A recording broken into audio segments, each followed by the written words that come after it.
Why, hello, ladies and gentlemen. On today's show, the question that many people have. He's been having a dominant spring training.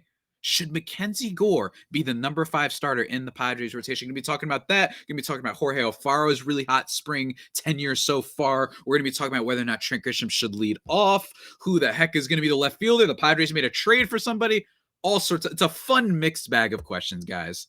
And they're Padres questions because you are listening to Locked On Padres. Here we You are Locked On Padres, your daily San Diego Padres podcast. Part of the Locked On Podwork, your team every day.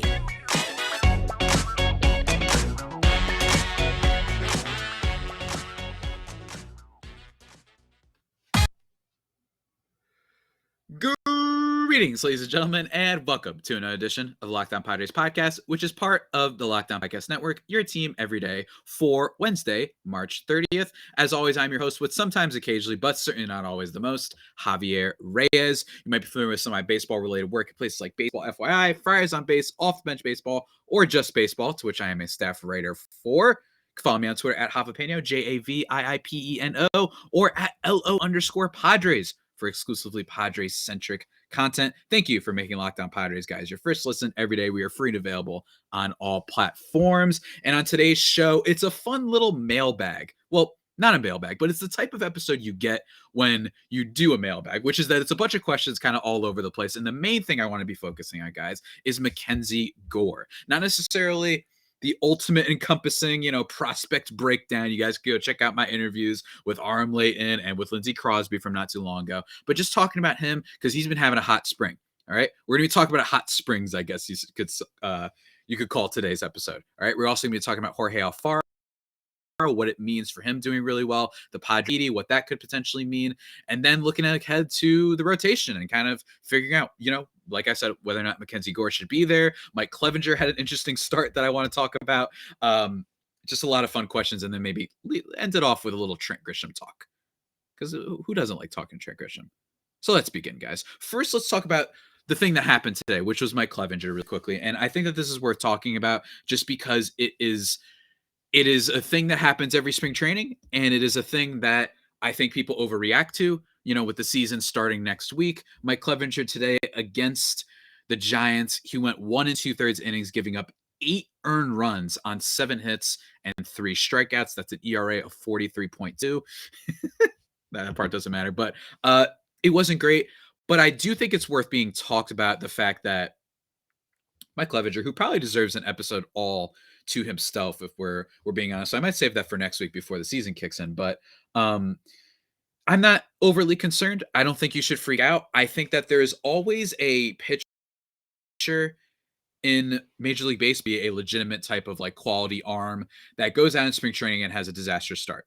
It could be any of them. Jacob deGrom, the velocity dropped on him recently. That's been a little bit of a storyline. Last year, Garrett Cole got absolutely destroyed in a spring training outing. So I'm not overly concerned about this. I just think that, one thing you should be concerned with Mike Clevinger is, in fairness, that he is coming off the Tommy John surgery. And I don't think that if you're a Padres fan, you have to keep in mind that there's probably going to be an innings limit here. This isn't a guy that's necessarily going to carry you throughout the whole year. I've heard really good things. It sounds like he's really healthy, but it does deserve to be mentioned that he was probably, just testing some things out. That's often what happens in these scenarios, right? So keep that in mind. But I'm going to move on for that because I'm just not overly concerned. As of right now, he's still probably slotted to be in the Padres rotation as the number 4 guy, behind Darvish, behind Snell, and of course behind Joe Musgrove. Instead, I want to talk about another guy. It's MacKenzie Gore. All right.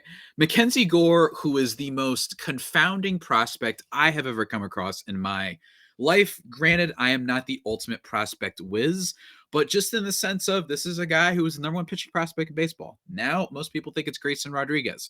All right. And then he has this 6 months from hell, basically, and he's just mysteriously not pitching. Maybe he was hurt. We don't know. He's got a leg kick issue with his delivery. And then he slowly starts working back up. He had a little bit of a bad stint in the minors and AAA. He didn't do well. But lately, he's been doing a lot better. And in spring training, Did pretty good. Reading a tweet from Dennis Lin now. MacKenzie Gore's spring line, his final line: 9 innings pitched, 4 hits, 2 earned runs, a walk, and 11 strikeouts. In quotes, every time he pitches like that, we certainly have to take a look and see what the potential is going to be. End quote, Bob Melvin said. Melvin prefers a 5-man rotation, but hasn't ruled out 6 starters to open the season.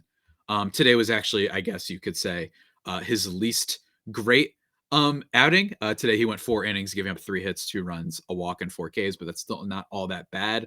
And my buddy Aram Layton, who I mentioned you should go listen to when we talked about him on our prospects episode, he said, hey, MacKenzie Gore looks good. He was watching him. He's averaging 96 miles per hour on his fastball, and he's touched 99 a few times. And his slider, curveball, and changeup velocity have all been up as well in the early going. So that's really exciting.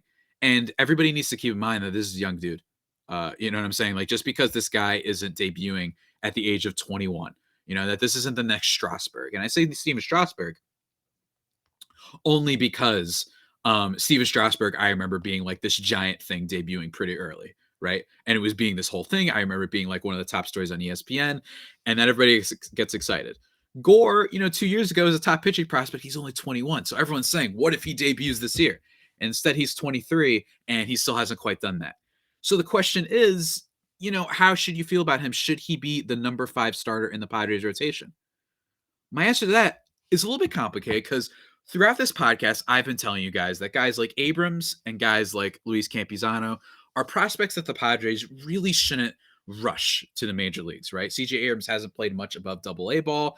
He's got talent up the wazoo. You could go listen to my podcast with Lindsey Crosby from last week about him. He seems like he's going to be a stud. Don't get me wrong. But forcing him into major league action this early when you do have options at shortstop doesn't necessarily make too much sense for me. I understand that Ha-Seong Kim was a disappointment last year. I mean, the guy just couldn't hit. This is a dude that you're 20 average on based out like right now, right? That's what you're hoping for. But his defense is really great. I mean, he has the ability to put up maybe like 28, 30 defensive runs saved this year, which is a great, stat to compare to other shortstops. Like, I think he's going to be pretty dang good there. But even still, the hitting leaves a lot to be desired. And a lot of people say, hey, well, CJ Abrams, he's supposed to be a good fielder too. I get it. But I just don't want to rush him because of what I said about the AA ball. And then Luis Campusano, same thing. And we literally saw what happened with Luis Campusano when they tried to bring him up a little bit too early. He struggled, hit below 100, and was being pinch hit for in games against the Dodgers, having to go against Kenley Jansen, a guy that barely played above A ball, right? Thankfully, he's seemed to regain that, and I still want to watch him, and I think it's cool to see what he does in spring training. A little bit of a taste of the future, but nonetheless, you shouldn't be expecting him to debut, especially considering that Victor Caratini is still on the roster, Austin Nola is still on the roster, and Jorge Alfaro is on the roster, who we'll be talking about later. But with MacKenzie Gore, I almost feel the opposite of that because I'm not entirely sure if at some point, when is it too much development time in the minors? At some point, you almost want to see what he's got. That's just me, though. Maybe you still want him to regain some confidence, but hey, I was listening to some stuff. My buddy Jack texted me saying he was listening to Don and Mud, of course, Padres announcers, talking about how Gore drove them to the ballpark, which just suggests he's got some confidence back. You know what I mean? And that's just, now don't get me wrong, you have to be careful with looking into these extenuating factors. What's the word? I don't know what the extraneous. No, I forgot what the word is, but you can't read too much into that. But it is at least a point to bring up that hey. He seems like he's got it, man. He goes out there. The velocity's going up. He's trying to prove something at spring training. It's not an idea that should be dismissed out of hand, for sure, in my opinion. MacKenzie Gore being the 5th starter. And we're going to break that down a little bit more. But first, guys, because I've already been talking for a while, let me just talk to you really quickly, guys, about Athletic Greens. All right? Athletic Greens is nice, man. It's real nice. All right? I started taking Athletic Greens because, I want to be more healthy. Want to have more energy, optimize my immune system a little bit more. And I've been trying it for a couple weeks now. No, that's a lie. About a week and a half now. It's a little white lie. And I've enjoyed it. It just makes me feel a little better. You know what I'm saying? 75 high quality vitamins, minerals, whole foods source, superfoods, probiotics, and adaptogens to help you start your day right when you use Athletic Greens. Just one scoop of them, guys, and you're getting all that stuff. Why wouldn't you just give it a try, guys? Incorporate it into your life. Maybe for me, before I go do my daily jog, that's what I like to do. It helps me feel better. And honestly, these days especially, it is very important to be very healthy and whatnot, guys. So be sure to check out Athletic Greens right now. It's time to claim your health and arm your immune system with convenient daily nutrition. That's right, guys. To make it easy, Athletic Greens is going to give you a free 1-year supply of immune-supporting vitamin D and 5 free travel packs with your first purchase. All you have to do is visit athleticgreens.com/MLB network. Again, that is athleticgreens.com/MLB network to take ownership over your health and pick up the ultimate daily nutritional insurance. Go check it out, guys. Now let's continue talking about MacKenzie Gore, okay? Because a big part of MacKenzie Gore here about whether or not he should be the 5th starter has to do with, well, who else would be the 5th starter? And for once, it's actually a little interesting because the Padres have quite a few options, right? Which might surprise people because last year the Padres' big issue was their pitching depth was just shot, right? Darvish couldn't make a good start. Snell until the last week of the season after they fired Larry Rothschild, coincidentally, I don't think so, but he starts pitching really well, only using the fastball and slider, so he's there. And then you got Musgrove. Musgrove was basically the only reliable starter that the Padres had, especially in the second half of the season. Everything was just falling apart. But you've got Clevinger, especially in the early going. Will they limit him and not make him go 8 innings in certain situations? Is he a guy that's going to take his time with the inning stuff? Yes, of course. But aside from those 4 guys, you got Chris Paddack, you've got Nick Martinez, and then you've got Chris Paddack, Nick Martinez. Who's the last one that I'm forgetting right now? You've got Ryan Weathers, and then you've got MacKenzie Gore. There's a lot of options here, man. This is, like I've said, this is the rare spring training where I'm actually very, very, very much eyeing the developments that happen every day. And Bob Melvin, based on his comments about MacKenzie Gore, he's not dismissing the idea of a 6-man rotation. Maybe the Padres should consider that, especially in the early going, and especially considering that Mike Clevinger might need a little bit of time to get in the full swing of things coming off of Tommy John surgery. Maybe this isn't a locked-in ultimate number 4. Again, can't overreact too much to the spring training start, but it is something worth bringing up, right? Maybe going to 6-man rotation isn't the worst idea because you've also got Dinelson Lamet in the fold. Maybe you want to do something where it's, I don't know, you could do mix and match. You can have Lamet go out there for 2, Gore go out there for 2, and then Paddack could be a day, right? He can go out for 2-3 innings, and then you bring in Ryan Weathers for 2-3 innings. So I actually think that 5th spot for the Padres is fascinating, and it's actually really exciting. And one of the reasons that I'm really confident that the team can actually at least be a little bit better than some are expecting them to be. I talked with my buddy Colby Olson back on, what was it, Friday or Monday? Hold on. It was on Monday's episode, and we were talking about the Padres' odds to win the division, which he's out on, and he's going below 88 wins. I get that, but I really do think that there's a lot of interesting options with this Padres rotation. So a lot of it's going to come based on feel. Personally, out of those 4 guys, I'm trying not to, be too bullish on this stuff. I'm trying not to say, go out there, start MacKenzie Gore. Let's see what he's got. He was a top-rated prospect for a reason. I told you, 4+ pitches. He's not a guy that's wiping people away with a fastball. His velocity is not the thing. And one of the reasons he's been compared to Clayton Kershaw is because he has 4+ pitches, right? This is the guy that can throw the curveball, the slider, all this stuff, and a fastball that apparently is going up there in velocity, so he's throwing harder. That shows you that he's gaining a little bit of confidence back. So in my opinion, I would really love to see that because I think there's a lot of upside there. However, let's move on to the next part of this. Nick Martinez got a 4-year deal with the Padres. Nick Martinez, who is a guy that I moderately, middle of the, hold on. So there's 3 layers, right?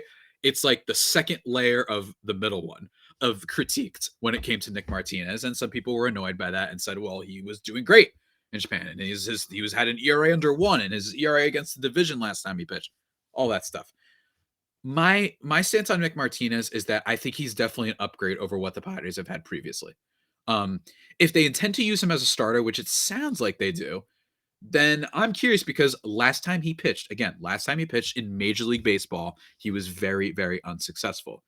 Is it an improvement in a guy that I would take a flyer on over a Vince Velasquez or a Jake Arrieta or even I don't know, any number of other pitchers that are out there starting for Major League Baseball teams? Of course, right? Like, I would much rather have that.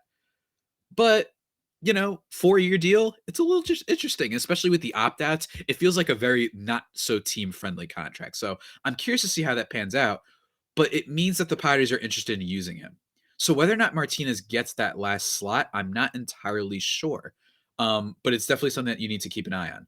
And Lamet, same thing. Lamet's got potential up the wazoo. Obviously, his slider is one of the best in baseball, up there with Lance McCullers, right? Up there with Corbin Burns' slider, like up there with some of the best sliders in the game, but he just can't stay healthy, right?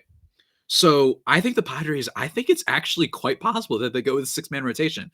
I just like the idea of upside. I like the idea of going for upside right now because this is a team that really needs a spark, right? With Tatis out, the mojo is not there right now, right? It doesn't feel like there are many exciting, like that guy's going to have a big breakout year sort of players on this team. You know what I'm saying? You got Michael Kopech of the White Sox. You've got Luis Robert of the White Sox, right? You've got other guys in this. People are excited about, Ryan McMahon, who just got signed to a deal. There's like not a lot of positive. We know what we're getting from Manny, right? We know what we're getting from Musgrove. We know what we're getting from some of our guys. I kind of like the idea of a high ceiling guy. And even if he struggles, you could send him back down. You know what I'm saying? It's not the end of the world, and you have other arms. So I feel like the options are out there, and I just like the idea of 4+ pitches and sending him out there and, just getting excited about it. Maybe if you don't want to, maybe this could be some service time thing. Maybe they wait 2 months and call him up. That's fine too, right? That is at least in terms of building your team. I'm not saying I approve of service time manipulation, but in fairness, Gore did go through a stretch where he looked like he was a mess. And to jump in immediately because of some really good spring training starts isn't necessarily what I want to do, no matter how good the stuff looks and the velocity and the pitch mix. But, in a few months, if Nick Martinez doesn't play well, if Chris Paddack doesn't play well, if Lamet is unhealthy and doesn't pitch well, whatever we have, and, halfway through the season, hopefully we get Adrian Morejon back, who could be a nice, boosting pitching depth piece. It's worth consideration. That's my take. I would like to see MacKenzie Gore as the 5th spot, but I really want to see whether or not Bob Melvin decides we're going 6-man, because I actually think the Padres are in a situation where they should do it. I really do. I really do, especially considering the health things. I think that this would aid people like Mike Clevinger, even Blake Snell. Blake Snell's a guy that, isn't necessarily the most efficient pitcher out there. So maybe giving them an extra day's rest. That could help the rest of the rotation if you just have this kind of motley crew of 4 other pitchers for the Padres, maybe even 5, that you're just kind of like, oh, I wonder what's going to happen there. And hopefully some boosts coming to the bullpen that I think is being very underrated. I know Pomeranz isn't there. I know Mark Melancon isn't there anymore, but I think the bullpen's underrated. I really like Robert Suarez. I think Luis Garcia was a solid pickup. Both of them combined, I'm hoping can give us what Mark Melancon gave last year. And Austin Adams hits a lot of guys, but he's still pretty solid. Kevin Kopps, friend of the show, who was on the podcast, obviously. Go check him out. I think he could get called up to the major leagues as well. I think they've got some boosts in the bullpen. I'm really not worried about the bullpen. So for me, 6-man rotation, I'm kind of in, man. I'm kind of in, and I really want to see MacKenzie Gore perform at major league level. I think at some point you have to just be like, what does he have? But again, that's just me. But before we talk about something that is a little bit of a silly topic and whatnot, before we talk about Jorge Alfaro and then ending with Trent Grisham, guys, let me talk to you about something that is not silly. Not silly in the slightest. All right. You know why? Because it's a guarantee. Guarantees aren't silly, ladies and gentlemen. I'm talking about the best protein bars in all the land, ladies and gentlemen. I'm talking Built Bars. They're the best, man. Right?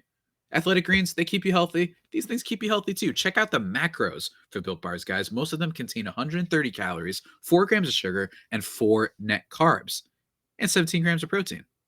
Not too bad. Not too bad. Now, if you compare that to a candy bar, that usually has around 240 calories, 30 grams of sugar, and dozens of net carbs. So you're vibing. And the best thing is that they're covered in 100% chocolate. They're soft and easy to chew. Don't worry about being like, oh man, but they don't taste as good. They do, ladies and gentlemen. What I like them about, I've been talking about these things for months. What I like above all else, though, is a great variety of flavors, ladies and gentlemen. They got mint brownie.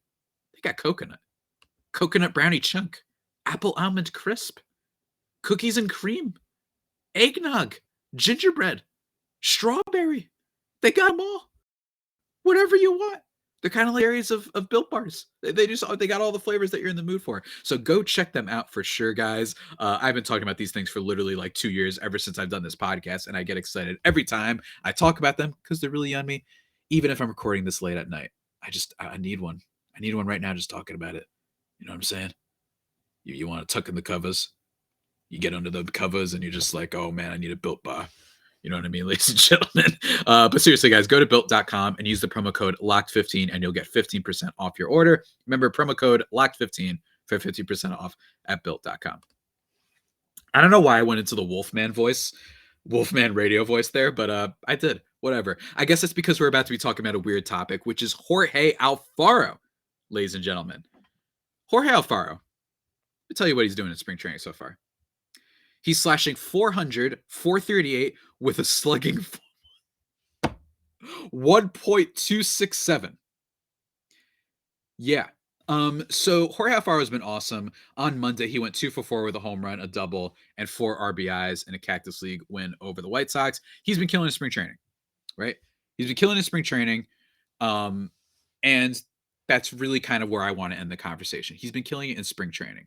Now, I will say, what does need to be brought up here, aside from the fact that he's doing well in spring training, yes, he has the power. Yes, he has the build. Jorge Alfaro has the highest swinging strike percentage in Major League Baseball history, i.e., when he's swinging, he's not hitting the ball or even making contact, more specifically. He is just swinging away. And I talked about earlier, spring training is when pitchers like to test things out, pitches that they maybe never used before, because they just want to kind of get some reps and see what this looks like and see what this looks like. It's practicing. It's practice. We're talking about practice, man. And Jorge Alfaro is just mashing practice. So, again, if the Padres are planning on using this to determine who should be their catcher, okay. And I understand that Jorge Alfaro, but I'm just not seeing it for the aforementioned reasons. He's not a good catcher defensively. He's not a good left fielder defensively. He just happens to play there. You know what I'm saying? The Marlins, if they could, would have put Jorge Alfaro at shortstop. That's how ridiculous organization can be sometimes. So you shouldn't look into that too much. Aside from like if you're in a super deep fantasy league like me, where it was 16 teams and I drafted Alfaro somewhat for the memes, but he's eligible for catcher in left field. So I said, it's funny. Like I'll use him for like a week, and then when he inevitably probably falls off. That's the thing with Alfaro. A cautionary tale. Am I saying he's going to be terrible? No. But I do think that the Padres, I talked about Campizano. I think that the trade for Alfaro has some AJ Preller roots. I don't think that's a good thing. I think he's kind of just so inclined to his guys, with Nick Martinez and Jorge Alfaro being the big ones. Like he's very much attached to the people that he worked with over at Texas, for better and worse. I think that Alfaro, as your third catcher, potentially, Victor Caratini is the catcher for you, Darvish, at least as of now. And Austin Nola is not like in the top tier of starting catchers in Major League Baseball. I don't even think he's a top 15 starting catcher. He maybe has the upside of a top 15 only because he's a guy that could potentially hit you like 280. I mean, that guy was like doing really well. Austin Nola was like batting just as a bat pretty well. He just doesn't have any pop in his bat, which is a little bit unfortunate, but he plays a decent defense, and he also is unhealthy, which is like why, the Padres probably needed some reinforcements at catch. That's probably why they made the little move for Jorge Alfaro. We'll see what happens. Again, I want to see how the team manages this. I'm excited to see what Bob Melvin decides, but I would not get my hopes up, Padres fans. I know it's easy to, because Jorge Alfaro at one time had a little bit more higher prospect pedigree, and then the idea of him moving to another place, I know that can be exciting, but keep your temper, temper your expectations, I should say. And speaking of kind of the left field thing, also the Padres traded for Matt Beatty, who's a guy that basically was, kind of a leftover from the Dodgers. Whether or not he makes the team, I'm not entirely sure. But the Padres should trade for him. So it shows you they're likely probably trying to use a little bit of a committee approach in left field. Maybe they'll use Profar sometimes. Maybe they'll use Matt Beatty. Maybe they'll use Jorge Alfaro. I really hope they don't. Guys, go look up some Jorge Alfaro defensive highlights in left field. Not great. So maybe he's going to be a guy that plays there. But for the most part, there's nothing all that sort of exciting when it comes to left field. I talked about Michael Conforto early on in the year, but I don't know what's going on, like at all.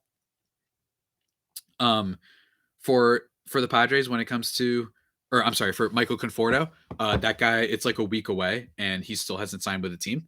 Like, this is insane. I just drafted him in fantasy baseball. I don't know why I did that. Probably because at one point Francisco Lindor got taken from me. And then I just went full meme, just taking ridiculous players. I did get Will Myers and Joe Musgrove, though. You know, one of those guys will be really, really great. The other one, he's just cool, so we like him, I guess. But anyway, so that's my kind of takeaway on that. Alfaro, don't freak out about his spring training thing. The same way we shouldn't freak out about Mike Clevinger. But we'll see. We'll see how it pans out. I'd be surprised if he's like the starting catcher. But again, with the Padres having some injuries in some weird spots, having such a weirdly constructed roster, expect him to get some type of playing time at some point. And the last thing I want to talk about really quickly was Trent Grisham. I'm still trying to do a full-fledged episode on Trent Grisham at some point. I know I've been teasing that for a while just to give my breakdown on him. I'm sorry, but Trent Grisham really is one of the biggest X factors this year. And for a good reason. I mean, Trent Grisham, that trade was viewed as one of Preller's best, right? Currently, Preller's best trade has been the Jake Cronenworth trade, and it has been the trade for Joe Musgrove. Those are his two best moves as of recently, right? And Tatis, but you guys get what I'm saying. I'm talking about like recent, like this past year or so, right? Jake Cronenworth, Joe Musgrove. The Trent Grisham trade, they gave up Luis Urias and Eric Lauer. And Luis Urias, not a bad player, not a bad defender, decent kind of guy on a winning team, you know, especially if you have a lot of great players. And Eric Lauer, he would have been better than a lot of the guys that the Padres had last year, even if he maybe overperformed a little bit as a little bit of a ground ball guy sometimes, a little bit of a ground ball pitcher. But nonetheless, Grisham, all of a sudden, that trade isn't looking as sexy as it did heading into 2021. So he needs to bounce back. And one of the big questions that I've been wondering is whether or not he should lead off. And for years, or at least for the past season or so, this has been the question is why do they lead off Tatis instead of Trent Grisham?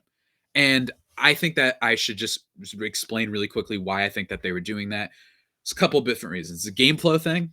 Game flow thing meaning when you are the leadoff hitter, especially at the beginning of the game, teams tend to throw you fastballs because they don't want to put you on base to start off a game. It's a game flow thing. It's a strategy thing. So they tend to throw you a lot more fastballs, right? No matter who the pitcher is for the most part. You see more fastballs, and Tatis, everybody knows he crushes fastballs. He crushes everything, first of all. You could throw that thing in to where I am, apparently, and he could hit a home run out of it. But you see more fastballs, which could potentially lead to more total bases, more home runs, whatever. Higher WRC plus. All of his numbers kind of showed that at one point. And the other thing is he gets more plate appearances. With Trent Grisham, when you look at the current team, I don't really see there's another option as a leadoff hitter. Ha-Seong Kim, maybe, right? But he doesn't hit well enough, and he doesn't see enough pitches. Trent Grisham, he's got a good eye at the plate. He does strike out, and he does whiff a decent amount at pitches that he shouldn't, especially it's kind of the upper inside corner, and it really frustrates the heck out of me. But currently on the Padres roster, I don't really see anyone that makes sense here. Manny Machado, you're not batting him leadoff because he's not the best base runner in the world. It's the Achilles heel of Manny Machado. You know what I mean? We love him, but that's the one, I think, weakness that he has, right? Jake Cronenworth, it could work. It could work. Tommy Pham, he ain't on the Padres anymore, right? That guy was definitely a kind of a traditional leadoff hitter because he's a guy that could see a lot of pitches. He was not going to swing at bad stuff, and he can draw walks, and he can run really fast on the bases, all that stuff, right? But he's not here anymore. You could say Will Myers. Will Myers maybe, but he strikes out a little bit too much, right? Will Myers unfortunately strikes out a little bit too much. So with Grisham, I just think that the upside is a guy who hits you 250, 240, 240, 250, and has like a 350 sort of on base percentage. That's what I thought he was going to do last year and hit around like 28 home runs, steal 20 bags, and play a good defense. That's a really top level player, top 50 player in baseball. He did not do that. He started off on fire and then he did not do that. Again, so we'll have to talk about. But I do think there's a decent amount of pop in Grisham's bat. I think that there's more than we saw last year. And I just think that you have to run with him. He's going to see more pitches than anybody else. And yes, he's not as intimidating as some other leadoff hitters in the league, right? You know, you've got your Trey Turners out there. You've got even your Chris Taylors. You've got your who leads off for the White Sox? Like your Tim Andersons and people like that, right? Who are just going to be those batting average slapstick players that are just going to be awesome to start off your inning with, right? But I think Grisham can be that, right? I think he should be the leadoff guy. I think he's got to hit more pop. And I just think he had a bad season because everybody on the Padres had a bad season, guys. Like everybody was a mess last year. It didn't make any sense, man. Doesn't make any sense, man. So, in my opinion, that's what you should expect for the Padres for the leadoff spot. I think Grisham can do it. And when Tatis gets back, that'll be a different question. We'll see if somehow the Padres make any other moves. But again, that's where we are. That is where we are. So expect that to happen for the Padres. Expect Trent Grisham to be the leadoff hitter, and I don't hate it because I think the upside is a guy that can get on base, steal some bases, be a good base runner, and even every now and then hit you a nice home run to start things off. And to be honest, the Padres don't really have many other options unless they were to call up CJ Abrams. That's one of the guys, maybe Profar, but mostly CJ Abrams because of that speed, because of the high prospect stuff. I could see him being the guy the Padres could potentially lead off, but I don't think they're going to use him to start off, at least for a while, at least for a little bit while. He's probably a player of the future, but not for now. Yeah, that basically does it, guys. Kind of a all over the place sort of grab bag, kind of super Sunday, a bunch of scoops of a different interior ice cream sundae topics on today's episode. For the future of this podcast, guys, before we get into that, let me just tell you, go check out the Locked On MLB podcast hosted by Paul Francis Sullivan, but please call him Sully, talking about your past and present of the major leagues, everything going on. He's great, and I'm definitely going to be on that podcast soon myself. And in terms of the future of this pod, like I said, playing so dedicated entirely to Trent Grisham. I'm going to be doing probably tomorrow a breakdown in every category for the NL West. And what I mean by that is we're going to be talking about starting rotation, the bullpen, the lineup, fielding and defense, the manager. That's an interesting one, right? And then the overall finish. Kind of going to be breaking that down over the next week or so until opening day. And then, that's basically about it, man. It's basically about it. It's going to be a good time. We're almost there. And of course, when we get like the opening day starter news and we find out the full rotation, you, of course, guys, Locked On Padres is your place to go. But with that all being said, that about does it for today's edition of the Locked On Padres podcast, the only pod that may be better than the Padres themselves. Remember to subscribe to the podcast wherever your podcasts from. Follow me on Twitter at Javapeno, JAVIIPENO. At @LO_Padres on Twitter for the show's account, and Locked On Padres on YouTube if you want to see me wearing my Pikachu cosplay that I happen to be using seemingly on every episode. Let's try and get to 300 subs before opening day. Is it possible? Maybe not, but whatever. Still, go check that out, guys. And until next time, stay safe and, of course, stay faithful. My Friar Faithful homies, take care.